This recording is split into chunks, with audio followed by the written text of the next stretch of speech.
Hello, ladies and gentlemen. Welcome to Arm Wrestling Tonight. This is the post-show for the Last Man Standing event. Hollywood Connelly with you here with the double biceps. It is in the contract and legal requirement every single time we appear on camera.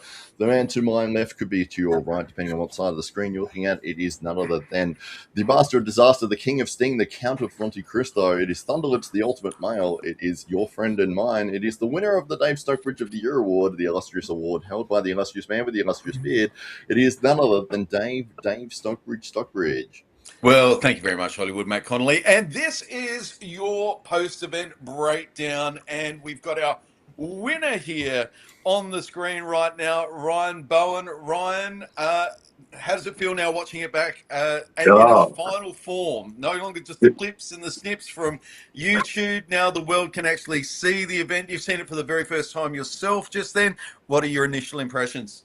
Man, gents, well done on the production. The commentary was amazing. It came together well. Like you could really tell how brutal the whole story was, and watching the ebbs and flows of everybody's fatigue levels was outstanding. The new stars being putting their hand up and showing the world that they're here and they're ready to compete. So I thoroughly enjoyed it. My arm is still sore from that event. I have not yet shaken off that inner elbow tenderness, but man, yeah, awesome event. Loved it.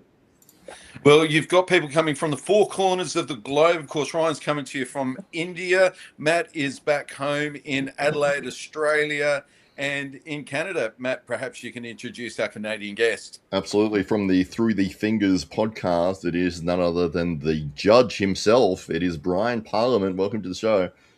Hey, guys. Man, what did you think of the event? Being the judge, we're very keen to find out, of course. Yeah, no, I loved it. You know what? I think it's amazing, actually. You know, it's really interesting to watch it and to go through it. Like, we're going to talk about it, but yeah, it's quite interesting. You know, you see the fresh, you know, kind of who's at the top of the pecking order early. And then, really, by the end, it just comes down to heart. It's not really because everybody's just exhausted, right? So. Absolutely, yeah. That was one of the interesting factors for this event was that we saw in that, especially in that second half, that the lower tier guys were starting to get a lot of wins and getting wins against people that they would never have beaten if it wasn't in this sort of format. But it was made it so exciting, and you can see the pure exhilaration on David Hux's face when he got that pin on Ryan. and Mario, he beat myself and Mario in the same day. Yeah. And it really is an opportunity for these club level guys to have a moment like that in front of the world. It really does give everyday competitors a chance to step up with maybe their arm wrestling idols, certainly those names that are known to everybody else in the world, and to have a moment like that. I think that was one of the breakthrough moments. I think another one here, and one of the storylines to come out of this is the story of Danny Wojcik, and of course Tyler Harrison making his way to the right side of the table. And Ryan, you mentioned this shortly after the event, but it wasn't just the fact that Tyler Harrison won, but it was the nature in which he did win, because there was actually an easier pathway for him. But tell us a little bit about that, Ryan. Yeah. Tyler, outstanding performance at the end there, and I took my hat off to him because, as you said, I think there was 12 seconds on the clock when he had an opportunity. He was up against the other Tyler in the room, and Tyler Harrison could have just dragged that 12 seconds out. We all wouldn't have been able to really do anything about it. We would have said, "Oh yeah, clever play, well done." But no, he didn't do that. He flash pinned his opponent, knowing that Mate Urangi Heta Morris was the next man to step up. So I had a lot of respect for that man. He wasn't greedy. He let Mate Urangi step up, who were, of course, 170 kilo New Zealand undefeated champion and multiple Oceanic champion overall. Tyler Harrison steps up against him for the money at the end of 2,500, takes his wrist, swings around on Mate Urangi's open arm top roll for a while. Looks Mate Urangi in the eye and then finishes him with a press and goes wild. It was a very impressive finish. Very impressive. Absolutely. I talked to Tyler on Sunday just gone, and I said, you could have just held out for that last 10 seconds or whatever. And he goes, I didn't realize that Mate Urangi was next. That was a mistake. Well, it worked out. It was a good heroes finish in the end there. Yeah. Yeah, but that's the the thing. fast-paced nature of the event means that you don't have that same opportunity to strategize, and you're maybe not so cognizant of who is next and what's going on around you. You're more just placed in that moment as an athlete. Is that how it felt to you a little, Ryan? Yeah, definitely. As the clock was winding down, you could feel the energy lift again. Everybody's mood started getting sharper. People were being more aggressive at center, and everyone was really hunting that king position. And a little bit of luck with where you were, but look, everybody. Like I felt like I got a really good run at it at the end. I thought, oh, okay, I'm coming in with only 42 seconds left or something. I thought I could hold it off for 40 seconds. Surely that's only a handful of wins, but no, it was everyone was hungry. So yeah, towards the end it did shift again, the feel, and overall the whole event had many shifts of energy in it, and that had to have been one of the best things about the whole day. The way that you just didn't know who was going to be the threat at any one time. It did start off, Matt Rangi was scary, but those lighter weight guys towards the end were all savages. And Brian, being this is your first opportunity to lay your eyes on this format of event. Is this style of event, this format of event? Do you feel like there's room for this in the arm wrestling world? Oh yeah. You got Robert Baxter. I just had him on a pod last week, and he loved it. And because there was some pre-release and stuff, right? So, but he was talking about doing this format for King of the Table now. Yeah, I heard that. I heard that he'd come up with this idea a couple of months ago. I think we came up with it about 2 years ago and actually ran our first event. But but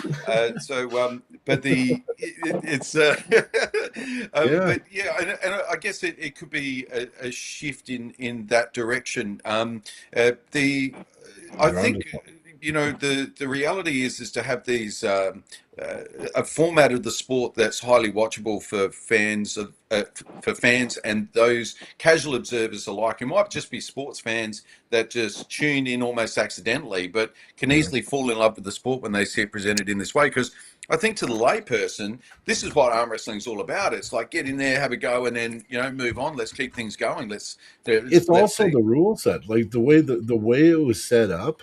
With having like Matt, ultimately, like you could disqualify people. People had to stick to if they screwed around at all, they're gone. Like it made for really like a lot of excitement because there was no screwing around. But it also showed that even when you're tired, like Brian, you actually did really. Your hand looked like it was blown up early, but you were finding ways to just get by anyway and you figured if you got your side pressure, you could just side pressure them over. Because I seen a lot of fatigue in you early, but you still use that experience, just that table IQ, and you pulled out a lot more wins, even though I think your hand was gone like a lot before you were done pinning people. Yeah. You mentioned the rule sets. The rule set, I know before this release today, people had seen a few clips, and that, as you say, and a lot of people would have been saying that looks like some of the worst refereeing I've ever seen. But as they come to understand what the rule set's about, it's grip and go. It's protect yourself at all times. Just like in boxing, you can't rely on the referee to keep you safe from the other guy hitting you after the bell. This was the same sort of thing. When you stepped up to the table, we knew that it was on from the instant you were negotiating a grip. The match was already kind of there, and the referee just was basically there to adjudicate webbing, height, center, and that's it. And close your hands, go. So I love the grip and go. I thought it made the event flow really nicely. I love that if any foul meant see you later, you're out. Any delays of the setup, and you're off. And as you said, if you laid down, you could be disqualified. If you didn't put in effort, Matt had reserved the right to just say, "No, disqualified, you're out." So it made for really intense arm wrestling the whole way. Add that to the $2,500 incentive at the end. No one backed off the whole time. It came together really well, and the format overall, I think, as an athlete, everyone who competed loved it. And I know the athletes were buzzing afterwards, saying we got to do this again. So I have no doubt that AWE's next Last Man Standing event will feature all those guys plus a whole heap more, and hopefully some big international names too to come and throw the name. Maybe bring back the Bournemouth brothers to see if they can come and get that title.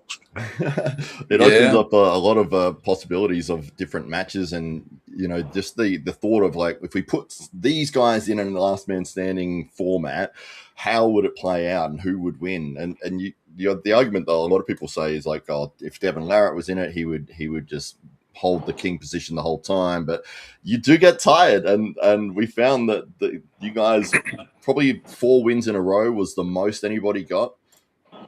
Yeah, I got one complete round. So Oh, there yes. was where I got 8 wins. There was one time where I got through, but there was on 2 occasions where I stepped up as the challenger and just lost.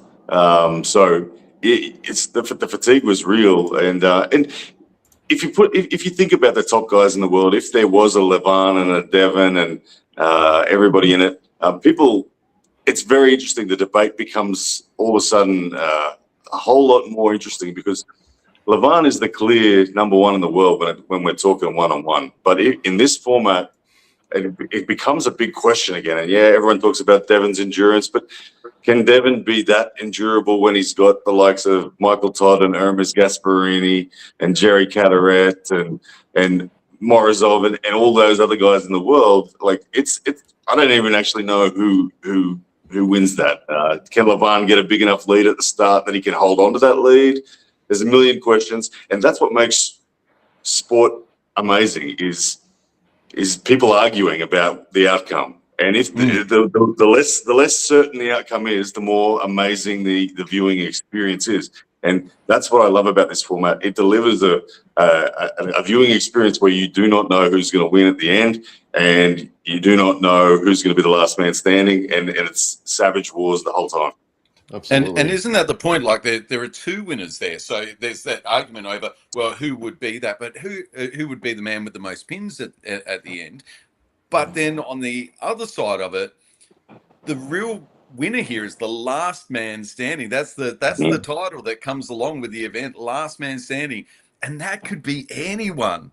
That could be anyone, and that's a combination of good fortune. It's a combination of endurance, staying power, maybe even strategy. But it doesn't necessarily mean that you're the strongest man on the table or the number 1 in the world. You're just the last man standing, and that means just making sure that you're still there, that you're still fighting it out. And on this occasion, that was Tyler Harrison, but it could have been any number of guys that just had the good fortune to be there towards the end and pick their timing correctly. Yeah, even that Josh Barker or whatever, he had quite a few points.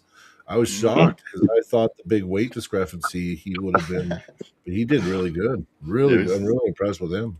Yeah, lightest guy in the field, 68 kilos, and yeah, every time he gripped up with Matt Tarangi, it made me laugh that there's 102 kilos of difference between them. But I think he even got a flash press done on Matt Tarangi in one of those rounds. But Josh, I think, tallied up 14 pins, equal second overall with Mario Tambakis and Danny or whatever. But phenomenal effort, and it goes to show how this format can really be a leveling effect for bringing anyone in. Like I think about people like Barbora. Like Barbora has got no one left in the world to face. She's so dominant at number 1.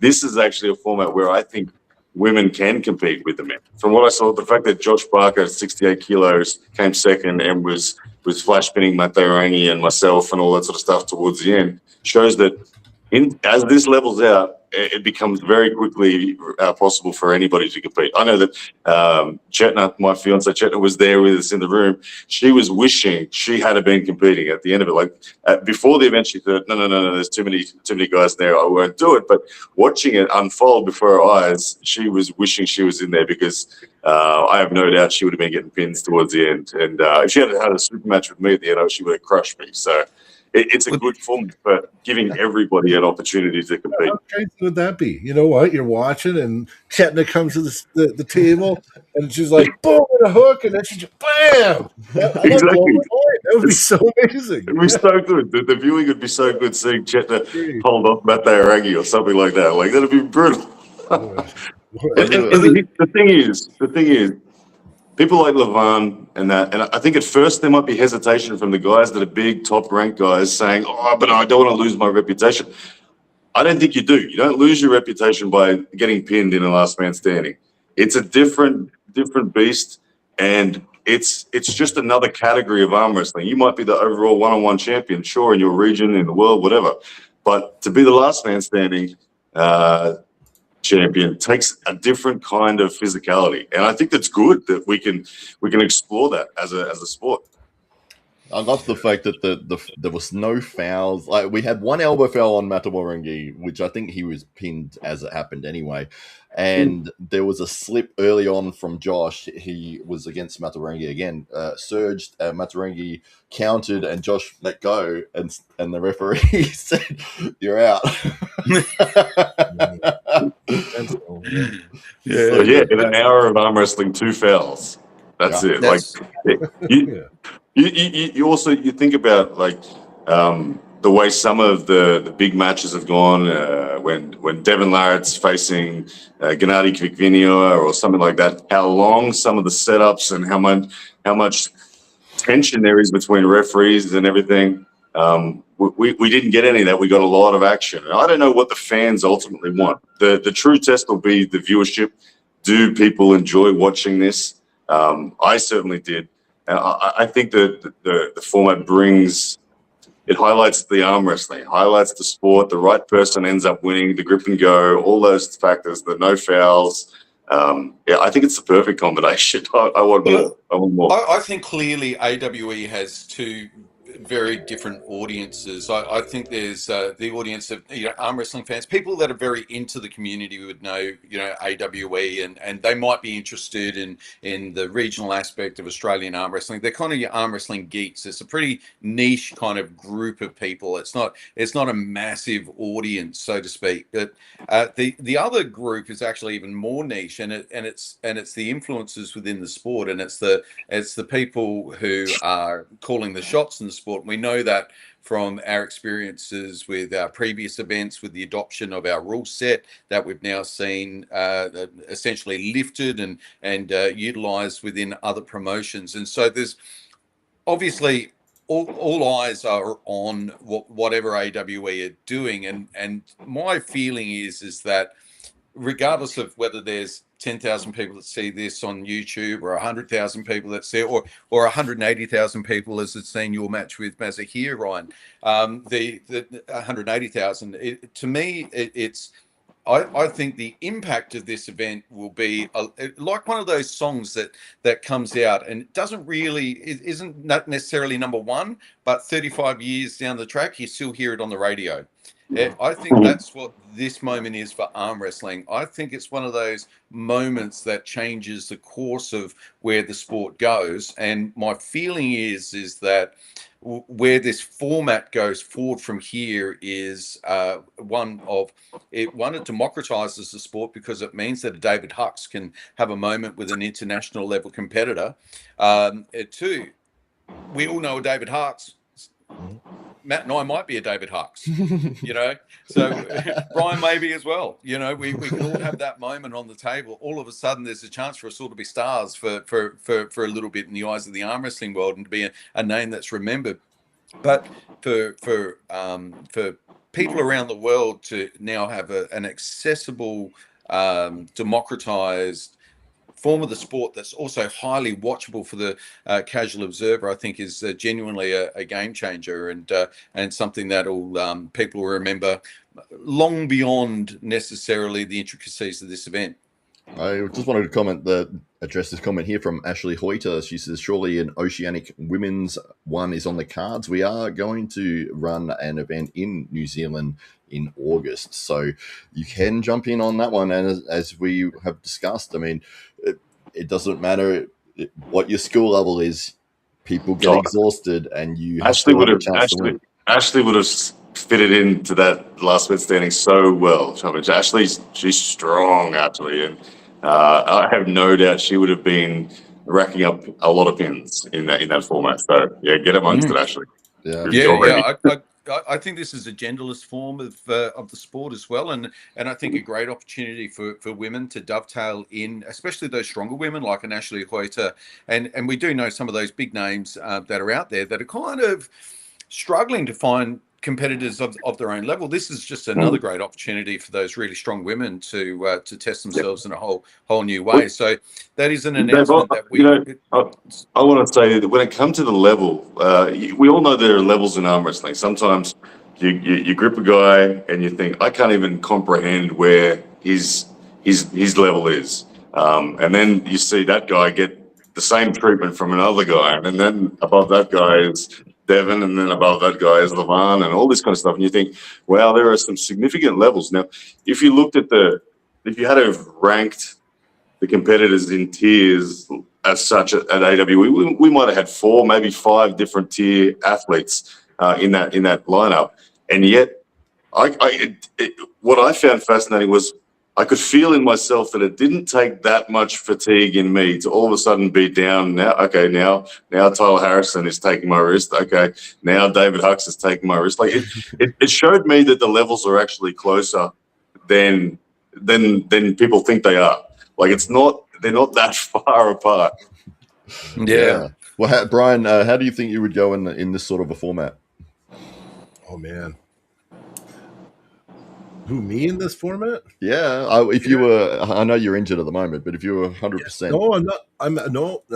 Hey, guess what? February 14th, the arm's back on crushing. The judge is back. Awesome. Fantastic. So, no, you know what? I think I would go for the gusto early. I know that my hand does. I have a real fat thumb, and depends on how the grip goes. But if people grip my thumb enough, my hand usually blows up. So I'd be going for as many as I could, and then. And that's how I would approach it. Try to just get a stupid number in the first half of it, and then hopefully it holds out. But I'd love to do it though. I'm already thinking ideas. I'm like, hey, AWE, you know what? We'll do a promotion, and I'll get a whole bunch of guys here, and we'll do a through the AWE through the fingers last man standing Alberta. It's like boom. That'll be great. That's exactly what we want to do. So I love it. It's a you're not selling what we this would to me. love to do is now last man standing operated under AWE, but let's put AWE aside for a second. Last man standing is where it's at. We are working towards a last man standing in the world event at the end of this year in early December, and what we would like is for last man standing events qualifiers to happen around the world. And so everybody can have a chance to be the last man standing and to win themselves a big cash prize. And on the other side, be last man with be the man with the most pins to get the big cash prize. And for that to be open to everybody and anybody around the world. So the very first event that we can announce of this nature, and we can announce the Alberta event at the end of the podcast if you like, but the very first last man standing qualifier that we can announce, which is unlikely to actually be the first one to happen chronologically, but is the New Zealand event. So Macho Rangi Heta Morris loved being a part of the event so much that he is so keen to put on a last man standing event. So that is likely to happen in Auckland in about 3 or 4 months' time.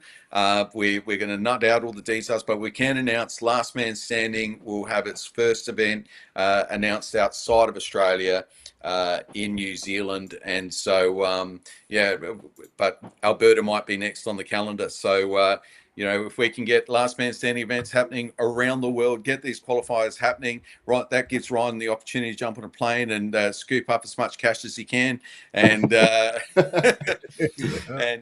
so last man standing around the world, that's where we want to take it. We want to democratize the sport. We want to give promoters the opportunity. Now the promoters can set their own fees in terms of what it costs to enter, and it's going to be different price points for different countries and different regions. The promoters in those marketplaces like yourself know what they can charge for people to be a part. They know what it costs to run an event, so it's up to them to work that out for themselves.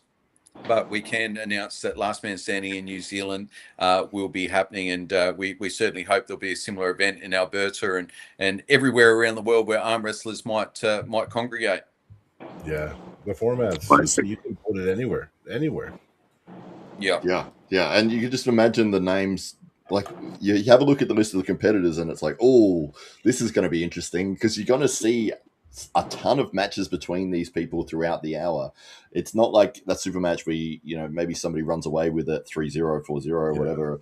But this is like you could lose 30 times in a row, but then you start to pick up and start winning because it's like the lower tier guys were getting sort of pinned very comfortably, very easily in that first 30 minutes. But that allowed them to be fresher by the time it got to the 30-minute mark because the elite guys had been using a lot of explosive energy to get those flash pins, and then when it started to get tired, you could see that the lower tier guys were really starting to come on and push and then get wins. You know what, too? Can I say something quickly? So listen, you know what that does too, okay? Because these lower guys that don't have the experience, their stomachs were probably coming out their throats, right? They're pulling Ryan Bowen, they're going, oh shit, right? But now they realize, like Ryan said, the levels, yes, there's levels, but like people don't realize that 1% on the table could feel like like you'll never reach it. You know what I mean? But then you start learning that it's going to build confidence in these other pullers. I think it's actually going to just help them become better pullers because now they have confidence going to the table afterwards. 100%. Look at Danny Wojcik. Danny has walked away from that event with so much belief in himself, and so he should. He's 6 months into the sport. He's a big kid, strong kid. He starts giving us Rickard Boardman flashbacks. Like he's like that. He's one of those guys that is just naturally incredibly strong. And look at what he did on the day. Like he started off like he was the first guy of the second tier to really start putting damage in, I think. And it took a while for him to get on the board, but he was giving wars to Mate Rangi straight away. He was giving wars to me straight away. He pinned me when he was still the king. I was the fresh guy. I came up and he took my wrist, and I'm like, this kid's brutal. You couldn't relax on him at all. And he's walked away with a skill set now. He's felt the shape of a whole bunch of guys that are considered the top guys in Oceania, and he now knows the shapes that it takes to beat all of us. He's beaten every one of us now at one point and another. He can remember that data through his hand. He can go and train, motivate himself, get stronger, and come back hunting us for one-on-ones. And this format makes people believe in themselves like that. So I love it.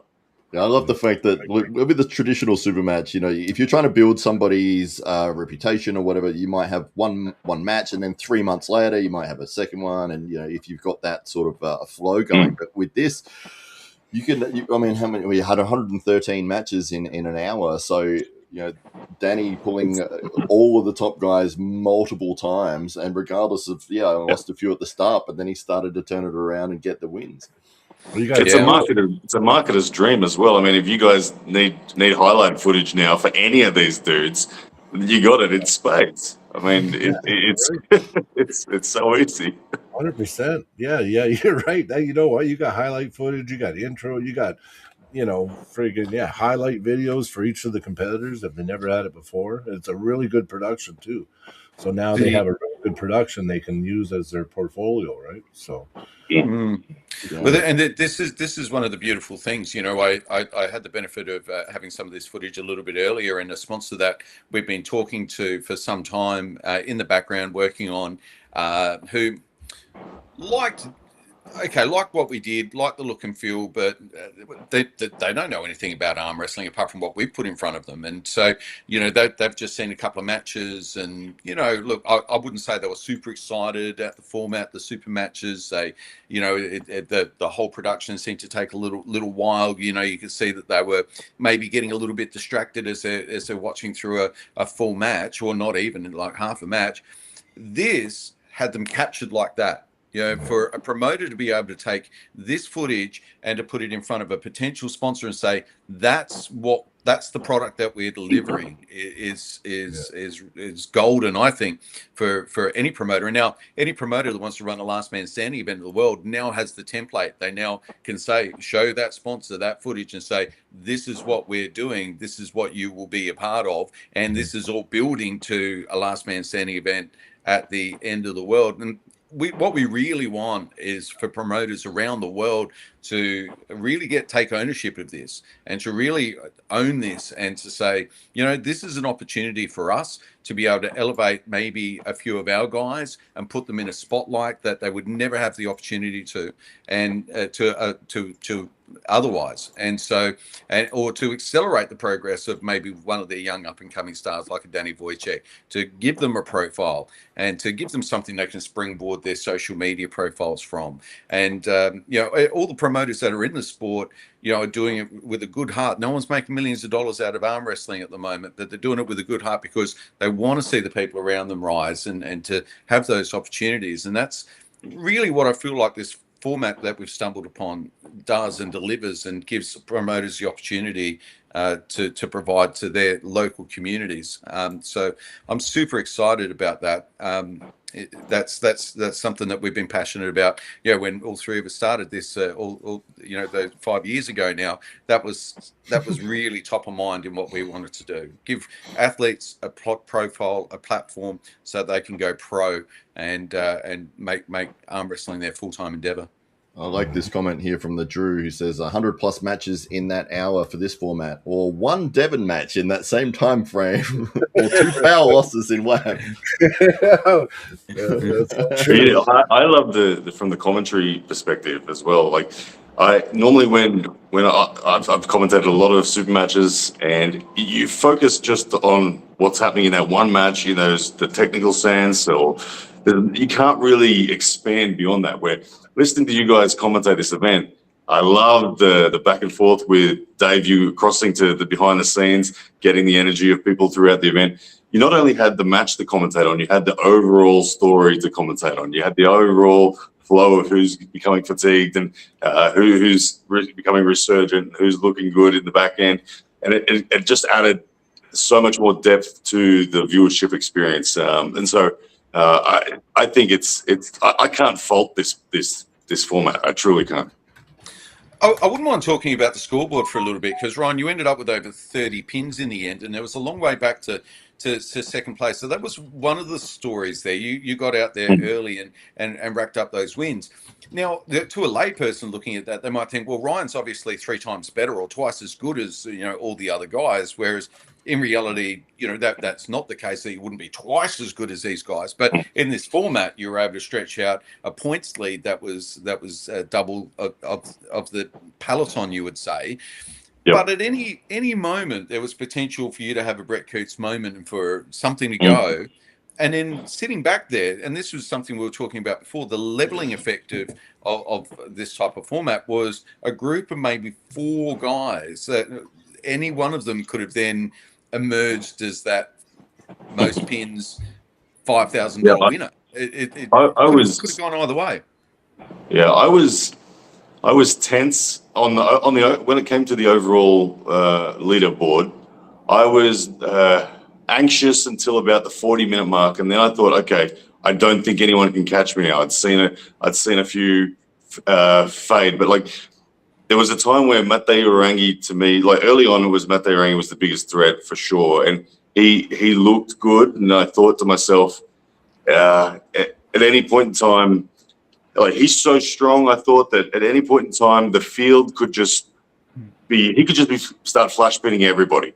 But that's where I was like so thankful for people like Taron Broad. Taron Broad just tied up Mate Orangi again and again and again. I'm like, thank you, Taron, thank you.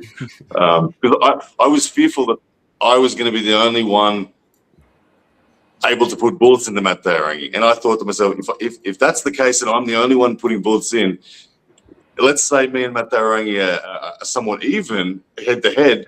I thought, when it looks at the rest of the field, Mate Orangi is someone that I thought might be able to flash pin people easier than I can flash pin people. So I was nervous early on, but thanks to the likes of the Taron Broads and the Danny Wojciks that got into wars with Mate Orangi early, the shine came off him. And then the fear then, like I said, I was anxious till about the 40-minute mark. Once I saw that Mate Orangi was slowing down with his consecutive wins, I started to feel comfortable, and I started to think that, okay, I just need to get 2 or 3 or 4 pins each time I step up, and this victory will be mine. and it was about pain management at that point. Pain management in the inner elbow. It was a conditioning thing. So I started utilizing every shape I could. I was top rolling some guys, hooking other guys, pressing some, and kings moving when I had to just make sure I could put that work into people's hands. But there was a lot of different chapters to it, and the dangers of who could win it overall was real. And as you say, at any point in time, I could have been injured. I could have been on 37 pins, got injured in the last 5 minutes, had to withdraw, and then I'm out. All my 37 pins would have counted for nothing. So, see, I think as it went on, the chance of injury went less. So my theory is that early on, all that horsepower on the table. I mean, you seen it with Brett, right? I think. Yeah, you know what I mean. He got injured, right? So all that power early on, but by the time you guys got 35 minutes in, it was like, Ryan, you were, like you said, you were switching it up, you're doing all this stuff, but you're done. Everybody was running on 50-60% by the time 30 minutes was up. So your chance of injury, I mean, it could happen, but I think it actually got better as it went on. And I think it's safer as it goes on because no one's pulling at that 90-100%. You know what I mean? Yeah, that's just my opinion. Yeah, but I think if an injury happens, it's going to happen early. Yeah. Yeah, I would agree with that. I would agree with that too. Towards the end, it was just the pain of inflammation for me. Like it was that release pain. Every time I hooked someone, it took me 5 seconds to stand up and release the pressure of a hook because the inner elbow was just buzzing. But yeah, I do agree when it comes to like the soft tissue tears and things like that. The pressure did come right down towards the end, and like I said, I gripped up with Chetner at the end afterwards, and she was doing anything she wanted with my hand at her wrist. So. Yeah. But it was good. It was good. And you know what? Another thing is table IQ did shine on this because, like Ryan was saying, I think I was overanalyzing you, Ryan, just because I just tend to do that.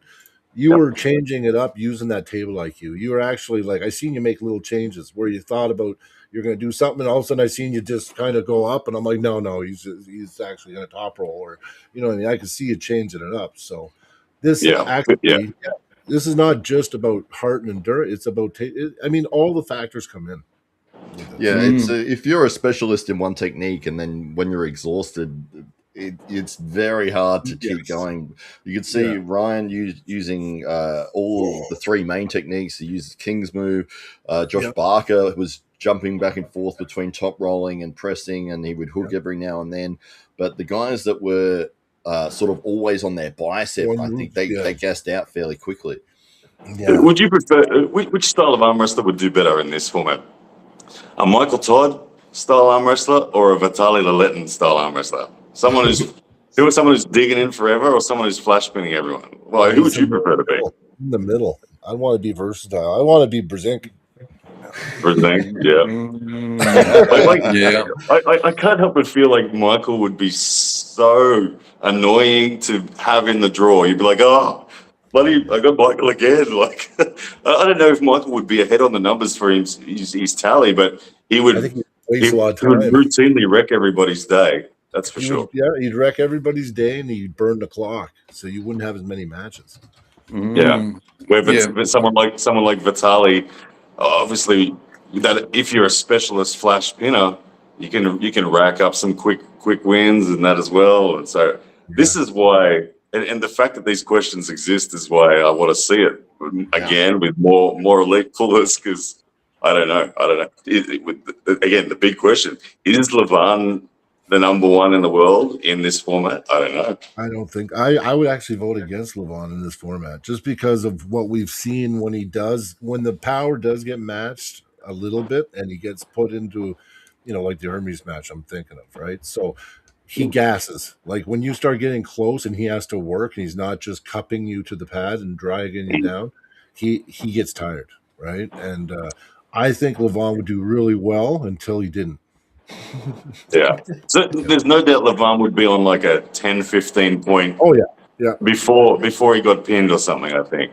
But yeah. Then what happens? Well, And well, one of the issues with these the theorising of this, say an East versus West level, is that there's really, you've got 20 or so athletes there that are playing musical chairs at the moment at the top end of the sport. And there's really, there's only a few conversations left as to who's where and what not. Are those athletes? Is Levan willing to tarnish his prestige over losing to David Hucks? I don't know. Now this is the thing. Like the democratization of this event means that the conversation isn't now just about the elites. It's about can I as a club arm wrestler take out one of the top guys in the world?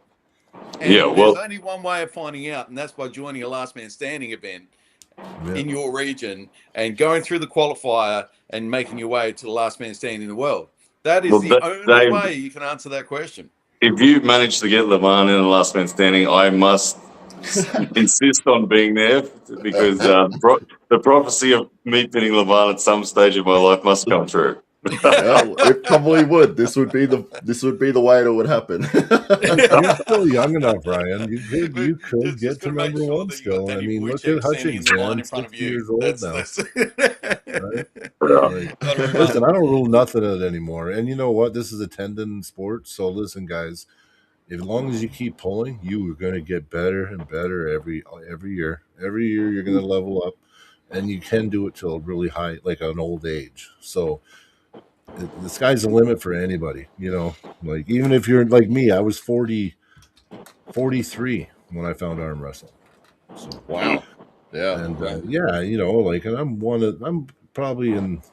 I don't know. I'm one of the top guys in Alberta. I don't know where I stand. I've been kind of not pulling much for a year, so I don't know. But and I've been pulling 4 years. August, so this August I'll be competing for 4 years. So Yeah, you talk about the tendon conditioning and that. I think this format lends itself to the old veterans of the sport. The Todd Hutchins, the Ron Barth, the John Brasanks. I think they'd all do really well in this format. And I remember when I got to pull Ron Barth in early 2024, and I had a chat with Ron. Like he beat me with this just relentless, unending side pressure.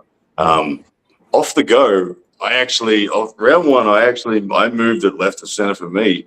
But then he stopped it. And then as soon as he got his joints involved, it just never let up. And I asked Ron afterwards when his muscular peak was and when his joint conditioning peak was in his career. Now, keep in mind at the time he'd been arm wrestling 42 years. And he told me that his muscular peak was when he was in his 40s, probably early to mid 40s. And then he said, but my joint conditioning peak is right now.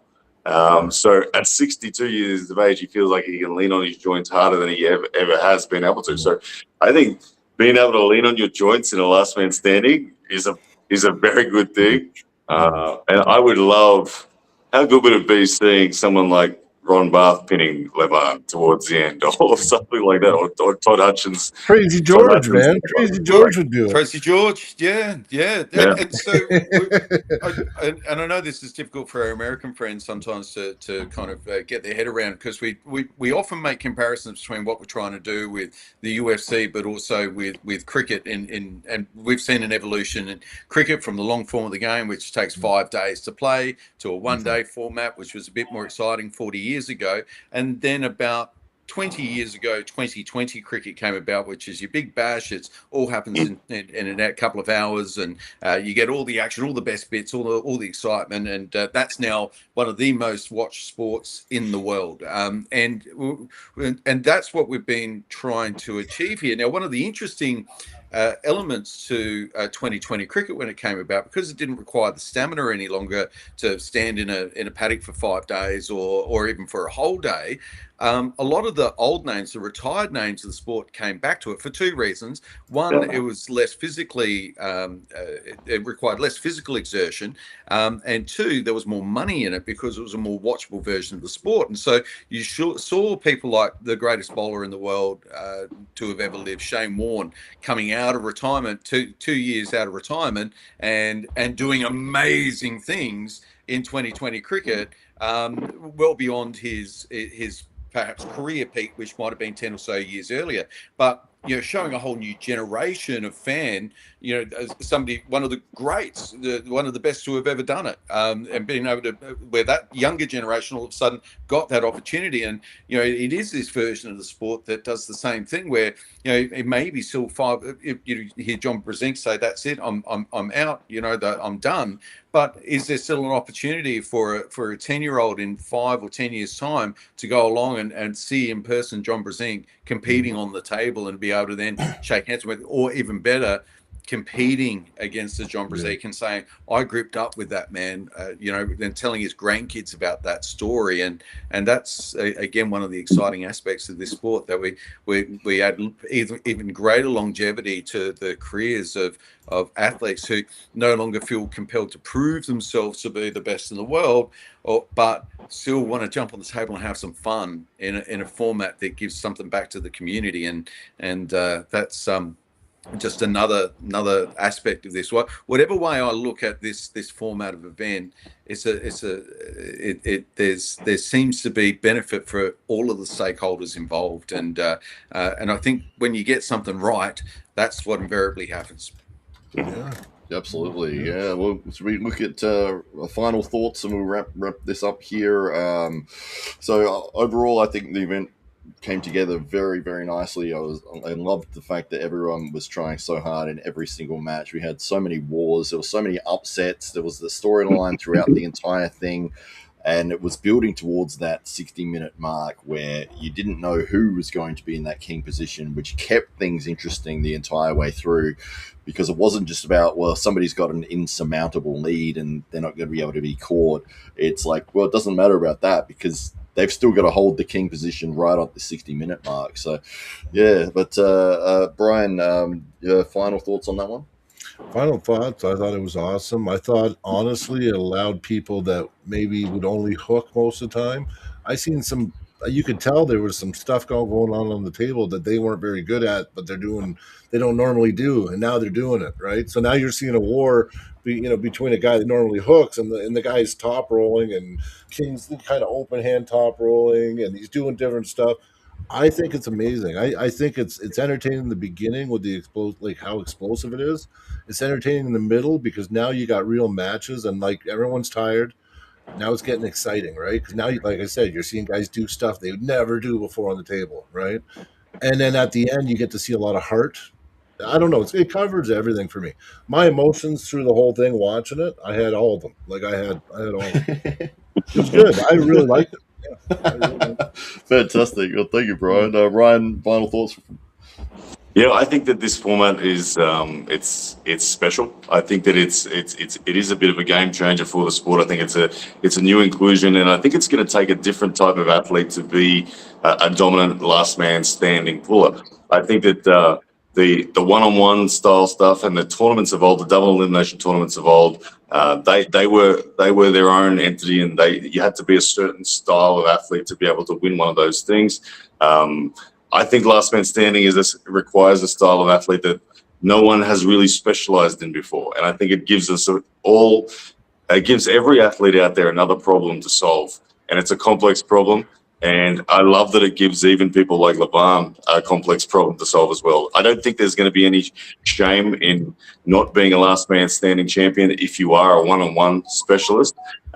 It's just going to be, I think the fans are going to start to recognize the difference, what sort of physicality is required for one versus the other. And I think it's just going to be another lane for the sport to say, well, yeah, look, Lavan might be the overall champion one-on-one in the world, but he hasn't finished in the top 5 of a last man standing yet. Like, that's the sort of thing that I think, again, it just gives more conversations to the sport. It gives depth to the arguments that fans are going to have with each other. And ultimately, that leads to viewership, money coming in for the sport, growth of the sport, which is always a good thing. It's what we're all leaning for. So I think what AWE has achieved in this last man standing is an absolute home run. All right. Thank you, sir. Dave, your final thoughts on the event? Well, first and foremost, if you're an arm wrestling promoter, you're an influencer in your community, you're looking to do something different and special, and you want to give opportunity to the athletes in your region, then we want to be talking to you. We want to share the secret sauce with you. We want you to take ownership of this last man standing concept, and we want to stage the last man standing in the world in December. So we've already got New Zealand signed up and ready to go, and there are several other regions that we're in discussions with right now. But if you're one of those people somewhere in the world that has liked what you've seen and would like to do something similar, then please reach out to Hollywood Matt Connelly, and we will step you through. We do not want anything out of this. Well, that's actually a little bit of a lie. We want something very small, but not of any monetary value from you in order to make this happen. But we believe that we can make something very, very special so that anybody in your club, in your region, has the potential to be the last man standing in the world. And it could be Brian. Looking at that forearm, there's a big chance. But finally, I'd just like to thank everybody from our athletes, Ryan, for making his way over one more time, and all the way over from India, we could almost say, to be a part of the event. To Mateo Rangi, to Mario Tambakis, and Brett Coots. A special shout out to Brett Coots, who is now recovering after his operation.